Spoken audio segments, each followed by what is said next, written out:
Tuhan bersamamu dan bersama rohmu. Inilah Injil suci menurut Markus.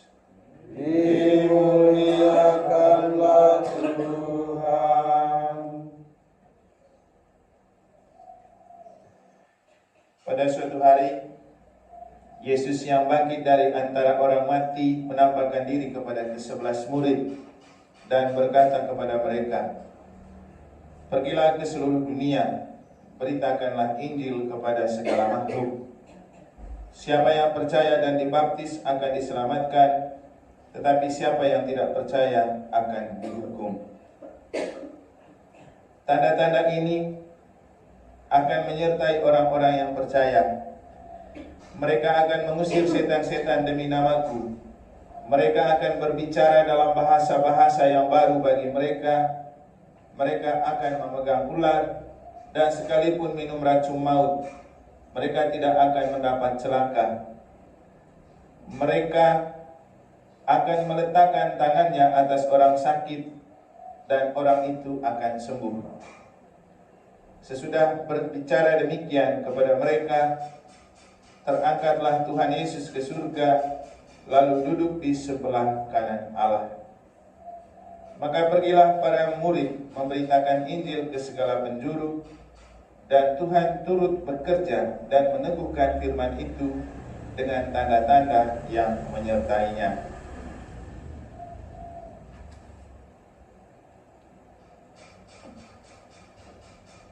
Demikianlah sabda Tuhan. Terpujilah Kristus.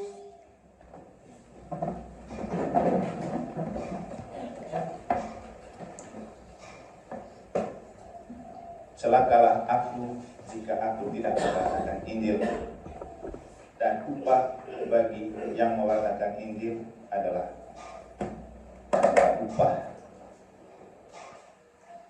Bapak Ibu saudara-saudari yang saya kasihi dalam Tuhan, saya coba memaknai Injil yang telah kita dengar, juga spiritualitas yang dimiliki Santo Fransiskus Xaverius, orang kudus yang kita pestakan hari ini, dalam konteks pemberkatan kantor untuk koperasi kasih abadi dengan beberapa hal ini. Pertama, beberapa hari lalu Pak Darius dengan Pak Murad Anom datang cari saya di gereja, dan ini adalah pencarian yang sudah lama direncanakan oleh Pak Darius, bahkan sampai bertahun-tahun ya, gara-gara COVID bahkan. Baru beberapa hari kemarin itu terjadi. Waktu dulu Pak Darius bilang, "Romo, mau ketemu dengan Romo. Saya sebagai pengurus koperasi kasih abadi dari Palasari." Yang saya bayangkan, pasti saya diajak jadi anggota begini. Lalu saya takut untuk ketemu. Tapi karena saya merasa bahwa Pak Darius ini juga ada spiritualitas misionarisnya, makanya saya pikir pasti ada sesuatu yang baik nih. Nah, waktu mereka datang itu, ternyata mereka datang hanya untuk mau menyampaikan kalau mereka ingin minta untuk misa pemberkatan kantor di sini. Lalu saya komen begini, "Kamu Bapak sejak pastor dari Palasari toh?" Lalu Pak Darius bilang sama Pak Romo, "Jangan Romo, cari yang berkota-kotaan gitu. Dicari pastor kota ini ceritanya. Padahal kantornya di kampung juga. Untuk kita ini BB Agung ini lumayan kampung juga ya, padahal beda tipis sama Palasari." Tapi lalu kemudian mereka bilang, "Kan banyak fansnya Romo." Pasti pikir saya ini kalau banyak fansnya saya kan siapa tahu juga nanti mereka ikut koperasi gitu. Yang menariknya, mereka lalu kemudian bertanya, "Siapa ketua lingkungan?" Untuk saya ini sesuatu yang istimewa. Kenapa? Kesadaran diri orang beriman dan bergereja itu ada di sini. Apapun usaha, nomor satu, minta diberkati. Nomor dua, jangan melupakan gereja lokal, gereja setempat. Maka saya bilang, ini bagus, saya kasih nomor ketua lingkungan tempat di mana kamu berada, itu lingkungan Santa Francisca. Maka hari ini kalengnya juga datang. Kaleng ini mau habis tapi sudah diperbaharui. Jadi sinkron, misalnya di lingkungan Santa Francisca pada pesta Santo Fransiskus Xaverius untuk kita memberkati kantor dari Koperasi Kasih Abadi. Tadi di jalan saya tanya-tanya pada Rius, saya bilang, kenapa dikasih nama Kasih Abadi? Dia bilang, supaya begitu masuk langsung tidak bisa keluar lagi Pak Rius. Begitu masuk langsung tidak bisa keluar lagi. Berarti orang yang sudah masuk Kasih Abadi tertanam sampai mati. Terus dia mulai bercerita. Saya bilang ini dulu, ini kasih yang dimaksudkan ini adalah kasih yang adalah Allah dari Santo Yohanes, atau kasih seperti kan lagi saya minum susu beruang tadi itu. Pas habis kalengnya saya kasih pada Yesus. Ini pada Yesus, kasih abadi itu seperti saya kasih kalian ini atau kasih Tuhan. Ya, pokoknya dia berikan penjelasan sedikit. Sebenarnya tadi saya mencuri ilmunya supaya saya dapat khotbah. Terus kemudian dia bercerita sejarah nama ini, kenapa dikasih nama Kasih Abadi, karena sebelumnya bernama Seroja, artinya serangan roh jahat ini. Jadi, dikasih nama Seroja, serangan roh jahatnya tinggi, lalu diganti menjadi Kasih Abadi. Apakah setelah namanya diganti menjadi Kasih Abadi tidak ada serangan roh jahat lagi? Ada, karena sekarang banyak manusia yang berwajah manusia tapi berhati iblis. Itulah benih-benih yang selalu menyerang untuk membuat kasih itu terpental. Kasih itu buah pertama dari Roh Kudus kan. Maka kalau mau memelihara Koperasi Kasih Abadi, nomor satu harus berpasrah kepada gerakan dan jiwaan Roh Allah. Dan kalau kita hubung-hubungkan sedikit dengan tema AAP pertama, rasanya punya hubungan. Karena di tema AAP pertama itu judulnya apa itu? Sudah semua kan? Negara sudah. Apa Mas Danang? Egoisme merusak keharmonisan hidup. Egoisme merusak keharmonisan hidup. Di mana itu egoisme? Ada di dalam diri, ada di dalam hati. Egoisme adalah rasa memiliki diri lebih dari sebenarnya. Cinta diri yang berlebihan dan yang membuat dia merasa tidak perlu orang lain, dan semua yang diomong oleh orang lain itu tidak benar kecuali dirinya sendiri. Jadi egoisme itu mengarah ke egosentris, diri dijadikan pusat, bahkan Tuhan dia tidak peduli. Kalau di bahan AAPB itu kan banyak lagi rentetan tentang apa itu egoisme. Merasa diri paling benar, paling hebat, paling suci, paling kudus, orang lain semua tidak. Nah, ini penyakit yang ada di setiap pribadi. Siapa yang tidak suka mementingkan diri? Koperasi itu mengandalkan kepercayaan, kan? Saling mempercayai. Kalau saling mempercayai itu sebagai modal dan spirit hidup berkoperasi supaya dia tetap hidup, maka harus menanggalkan egoisme. Siapa yang bisa menanggalkan egoisme? Kita butuh bantuan Roh Kudus. Karena egoisme hanya bisa diobati oleh, kata Santo Paulus di pertemuan AAP pertama itu apa? Kenakanlah Roh Tuhan. Jangan hidup menurut kemauan daging. Hidup menurut kemauan daging akan membuat kita lupa dengan Tuhan dan tidak mengandalkan Tuhan dalam hidup.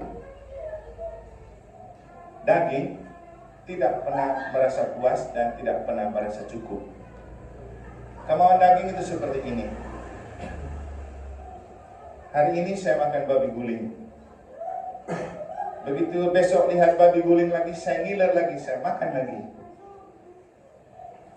Saking enaknya makan babi guling, lalu saya lupa kalau kolesterol makin tinggi.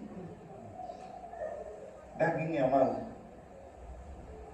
Dan karena ingin menuruti kemauan daging yang suka makan babi guling, maka saya lupa bahwa itu bisa menciptakan penyakit yang lebih berat, yang kalau diobati bisa uang lebih banyak kan?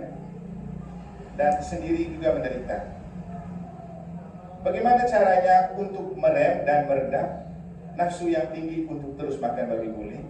Satu, cek kolesterol, harus punya rasa takut untuk sakit, dan harus punya kesadaran bahwa ternyata makan banyak tidak selalu baik untuk tubuh dan kehidupan. Jadi hanya kesadaran yang bisa membantu kita merem kemauan daging.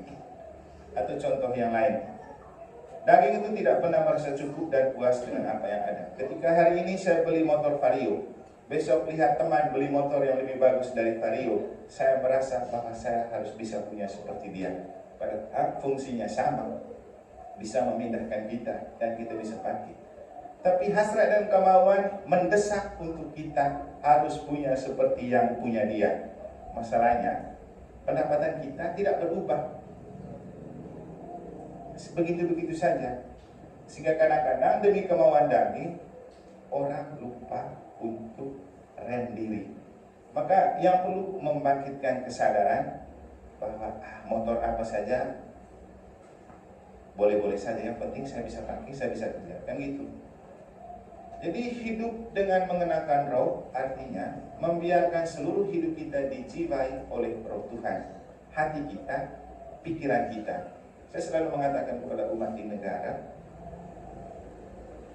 kalau kamu mau punya pikiran yang jernih, punya hati yang tenang dan damai, jangan lupa terus ikut misa, baca kitab suci, doa.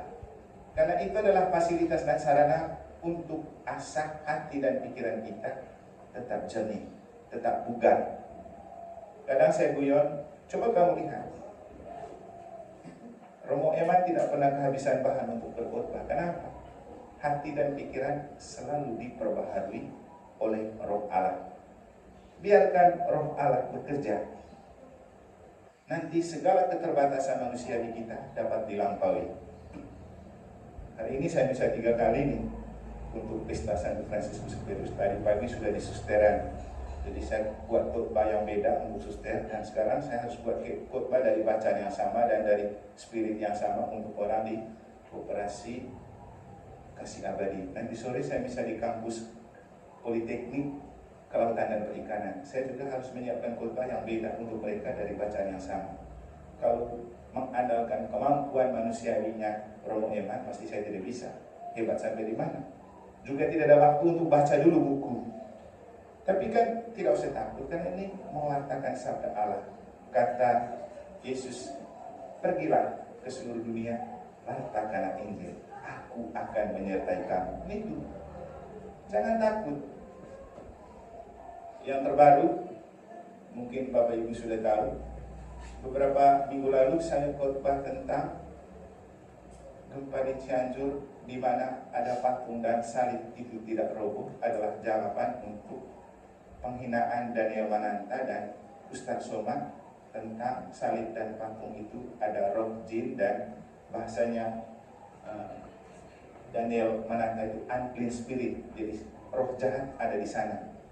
Tapi kemudian ketika ada gempa di Cianjur, salib dan patung tidak roboh, itu mau menunjukkan bahwa Tuhan menjawab, ini saya tidak roboh karena ada Tuhan di balik salib dan patung.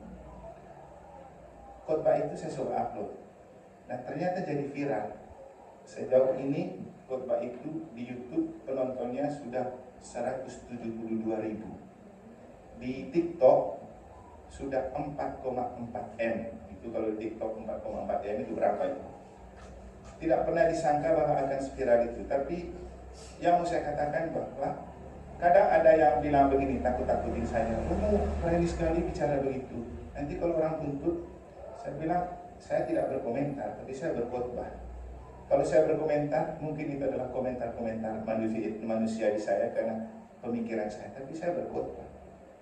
Dan saya juga tidak menyiapkan itu roh yang berbicara. Karena kalau bukan Tuhan yang menghendaki, kenapa banyak orang yang suka dan memviralkan? Jadi, untuk saya itu adalah karya roh, karena memang cocok dengan kata-kata di dalam bacaan pertama dari Santo Paulus. Celakalah aku jika tidak mewartakan Injil. Dan kita kalau betul menjadi pengikut Yesus itu memang harus hidup untuk mewartakan Injil. Mewartakan Injil jangan berpikir tunggu jadi pastor, tunggu jadi katekis, tunggu jadi guru agama. Tidak. Kita semua punya tugas dan tanggung jawab, dan Tuhan memberikan kita talenta untuk mewartakan Injil. Karena Injil itu bukan saja tentang sabda Allah, tapi Injil itu berasal dari kata Evangelion, artinya kabar gembira, kabar sukacita. Dalam konteks koperasi kasih abadi, ketika orang kepepet dan mungkin dia mau ambil sesuatu, lalu dia pinjam di koperasi ini dan dikasih, itu kan kabar gembira untuk dia. Siapa tidak senang ketika kita kepepet dikasih pinjaman? Siapa tidak bergembira? Itulah Evangelion, mewartakan Injil. Jadi jangan berpikir terlalu tinggi. Ketika kita hidup membuat orang tersenyum, kehadiran kita membuat orang bahagia dan enjoy, itu adalah pewartaan Injil. Jadi jangan berpikir tunggu khotbah. Jadi segala tutur kata, tingkah laku, pemikiran yang kita bagikan kepada sesama, yang membuat orang bahagia dan bergembira, itu adalah pewartaan Injil yang hidup. Dan saya rasa kita jadi orang lucu saja sudah menjadi pewarta Injil, kan? Kalau kita pastor mungkin sering judes dan tidak pernah lucu. Tapi di antara kita bikin lucu, orang bergembira dan tertawa, itu adalah Evangelion, pewartaan Injil. Karena Injil artinya kabar gembira, kabar sukacita. Maka dengan ini saya mau mengatakan kepada kita bahwa kasih abadi adalah sebuah nama yang sangat spiritual. Dan itu adalah nama yang kita berikan sebagai ungkapan iman karena percaya bahwa Tuhan menyelenggarakan segala sesuatu. Kira-kira gitu ya Pak Dariusnya. Tidak mungkin mau dikasih nama kasih abadi kalau tidak muncul dari kesadaran bahwa kita mau menebarkan kasih Tuhan melalui koperasi ini. Bahwa ada transaksi dengan uang dan materi, itu baru namanya koperasi. Tapi memberikan spirit dan roh di atas materi, itu namanya ekspresi iman. Itu namanya pewartaan. Maka dengan segala macam bentuk transaksi dan aktivitas di koperasi ini, lakukanlah sebagai ekspresi iman, lakukanlah dengan iman dan kepercayaan bahwa kita adalah alat di tangan Tuhan untuk membantu menebarkan kasih itu kepada sesama dan mewartakan Injil. Karena segala macam jenis bantuan yang kita berikan yang membuat orang bergembira dan bahagia, maka itu adalah cara kita mengambil bagian dalam pewartaan Injil. Maka layanilah dalam kasih. Itu seperti moto Uskup Ruteng, Omnia in Caritate. Lakukanlah apapun dalam kasih. Mungkin ini kata-kata kitab suci yang bisa dijadikan spirit untuk koperasi kasih abadi, untuk membuat nama kasih ini tetap abadi, dan untuk membuat koperasi kasih abadi ini mengantarkan orang kepada hidup kekal bersama Tuhan. Amin, saudara-saudara. Semoga Tuhan memberkati.